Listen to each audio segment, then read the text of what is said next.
अस्सलाम वालेकुम।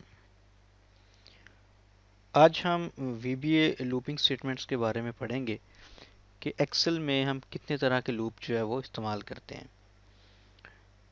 Last lessons में आपने VBA के जो लूप्स थे उनका प्रैक्टिकल देखा था। दो लूप्स के बारे में हमने बात की थी, एक फॉर ईच था और फॉर नेक्स्ट लूप था। इसको ज़रा ज़्यादा हम डिटेल में आज देखेंगे। चार जो लूप हैं टोटल वो इस्तेमाल होते हैं VBA एक्सेल में। दो इस पार्ट में हम कवर करेंगे, दो नेक्स्ट पार्ट में हम कवर करेंगे। तो इस वीडियो को आप देखते रहिए। आगे चल के हम जितनी भी एक्सरसाइज करेंगे, जितने भी प्रैक्टिकल एग्जांपल्स देखेंगे, बहुत प्रॉब्लम्स को हम सॉल्व करेंगे तो इन्हीं लूप्स को हम इस्तेमाल करेंगे। तो आइए शुरू करते हैं। जो लूप स्टेटमेंट है हमारी, वो एक प्रोग्रामिंग स्ट्रक्चर है जो हमारे कोड को इजाज़त देता है कि हम उसको तब तक एग्जीक्यूट करते रहें, कोड को चलाते रहें जब तक कि हमारी एक शर्त पूरी नहीं हो जाती। जैसे कि अगर हम सेल्स में प्रोसेसिंग कर रहे हैं या किसी ख़ास रेंज में कुछ प्रोसेसिंग कर रहे हैं, तो जब तक वो रेंज मुकम्मल नहीं हो जाती या हमारी कोई शर्त पूरी नहीं हो जाती तब तक वो कोड चलता रहेगा। तो VBA में चार तरह के जो लूप स्टेटमेंट हैं वो इस्तेमाल होती हैं। आए ज़रा इसको हम देखते हैं। फॉर नेक्स्ट है, फॉर ईच नेक्स्ट है, वाइल एंड है और उसके बाद डू लूप है। तो आइए हम पहले दो वाले को देखते हैं, नेक्स्ट वीडियो में हम तीसरे और चौथे को देखेंगे। The for next statement, for next statement जो है वो इटरेट करता है, कोड को चलाता है उस वक्त तक जो हमने उसमें नंबर दिया गया होता है। इसका जो सिंटैक्स है वो यहाँ पे आप देख सकते हैं, फॉर काउंटर और यहाँ पे एज अ डाटा टाइप, यानी कि काउंटर की एक डाटा टाइप होगी। काउंटर वो वेरिएबल आपका इंटीजर वेरिएबल होगा जो आप यहाँ पे सेट करेंगे और उसके बाद इक्वल लिखा हुआ है, उसके बाद स्टार्ट टू एंड। हम उसको स्टार्टिंग बताएंगे कि शुरू कहाँ से करना है और उसको एंड कहाँ पे करना है। यहाँ पे आपको ब्रैकेट्स में स्टेप नज़र आ रहा है, ये ऑप्शनल है, इसके बारे में हम बात करेंगे। और यहाँ पे अगर आप इसको बिल्कुल नेक्स्ट काउंटर को देखें तो हर दफ़ा काउंटर का जो वेरिएबल है, हमारे पास कोई भी वेरिएबल हो सकता है, वो एक एक का इजाफा होता रहता है उसमें। और इन दोनों के दरमियान में जितनी भी स्टेटमेंट्स हैं जो हमने लिखा हुआ है, statement block to be executed for each value of counter, हर दफ़ा जब वैल्यू काउंटर की बढ़ती है तो इसके अंदर जितनी भी हम स्टेटमेंट्स या लाइन ऑफ कोड लिखते हैं वो सारी की सारी एग्जीक्यूट होती हैं। और यहाँ पे अगर आपको एक देखें, ब्रैकेट में एग्जिट फार भी लिखा हुआ है। अगर आप चाहते हैं कि आपका जो फार लूप है वो मुकम्मल ना चले, लेकिन एक शर्त तो बीच में आपने रखी हुई है, जब वो पूरी हो जाए तो हमारा जो लूप है वो एग्जिट कर जाए, तो तब आप इसमें एग्जिट फार यूज़ कर सकते हैं। ये ऑप्शनल है, जैसे स्टेप ऑप्शनल है।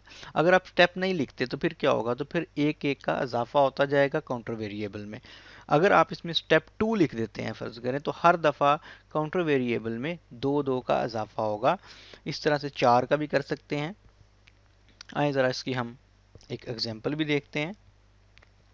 यहाँ पे एग्जांपल में लिखा हुआ है for k equal to 1 to 100। k हमने एक इंटीजर वेरिएबल लिया है, ये हमेशा आपका इंटीजर वेरिएबल होगा। k की वैल्यू को 1 सेट कर दिया और वो 100 तक चलेगा।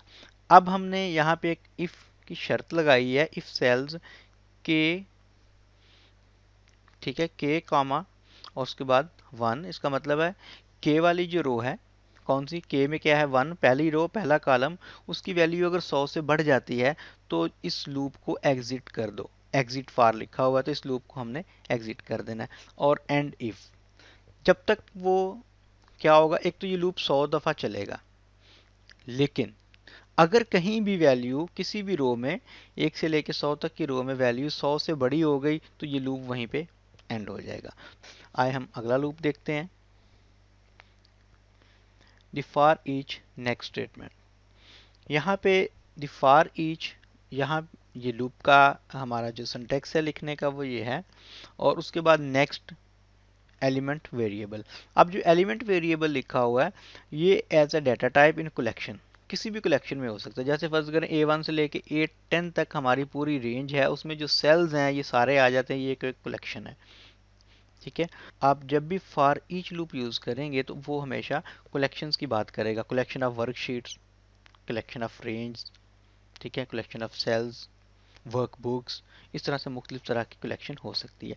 अब ये स्टेटमेंट एग्जीक्यूट होगी, स्टेटमेंट ब्लॉक एक स्टेटमेंट हो सकती है, ज़्यादा कोड आपका हो सकता है, जब तक कि जो हमारा ये जो है काउंटर की जो हमारी एलिमेंट वेरिएबल है, जब तक कि मुकम्मल नहीं हो जाते। फर्स्ट करें हमने A1 से लेके A10 तक की रेंज जो है वो दी थी, तो अब जब A1 से आप शुरू होंगे तो A10 पे जब आप पहुंचेंगे, ठीक है, तब आपका ये लूप रुक जाएगा। तो इसमें जो कलेक्शन है, पहली कलेक्शन से ये शुरू होगा और आखिरी कलेक्शन तक जाएगा। फर्ज करें एक वर्कबुक में बहुत सारी शीट्स हैं, तो ये बहुत सारी जो शीट्स हैं, वर्कशीट हैं, ये कलेक्शन है।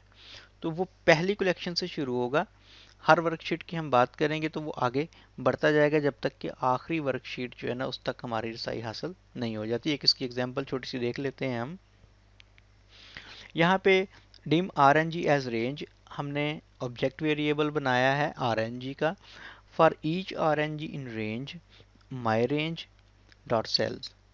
अब हमने जो है वो माई रेंज जो है वो सेट कर दिया हुआ है अपने शीट में, और उसके जो हर सेल की हम बात कर रहे हैं R N G dot cells dot value equal to 2, और हर जो आर एन जी उस पूरी रेंज में हर जो एक रेंज है, एक एलिमेंट है, एक सेल है, उसमें 2 लिख दो और नेक्स्ट आर एन जी, और अगली जो है ना वो रेंज के एलिमेंट लो और इस तरह से उसमें लिखते जाओ। अगर हम इसका प्रैक्टिकल देखना चाहते हैं, ज़रा क्विकली इसको देखते हैं। मैंने यहाँ पे कोड लिखा हुआ है, ये देखिए।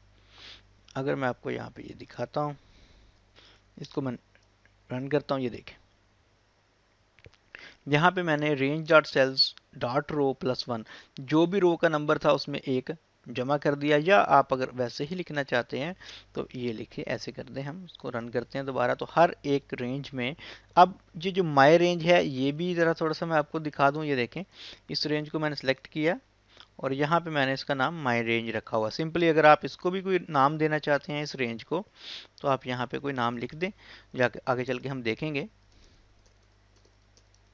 और एंटर का बटन दबा दें तो ये इस रेंज का जो है ना वो नाम हो गया। जब भी हम ये वाला नाम इस्तेमाल करेंगे, इससे मुराद ये वाली रेंज ली जाएगी।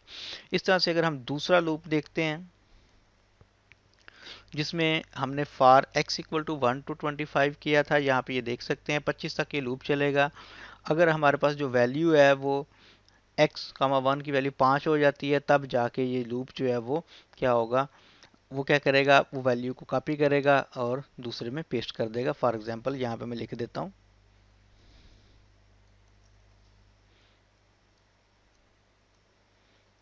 यहाँ पे मैं कहीं 5 लिख देता हूँ। अब हम इसको ऐसा करते हैं, एग्जीक्यूट करते हैं, ये देखिए।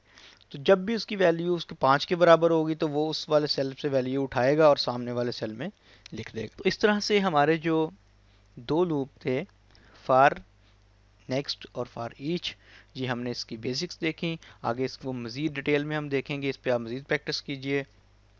अगर आपको कोई इसमें क्वेश्चन है तो आप पोस्ट कर सकते हैं। नेक्स्ट लेक्चर में फिर बात होगी। अल्लाह हाफिज़।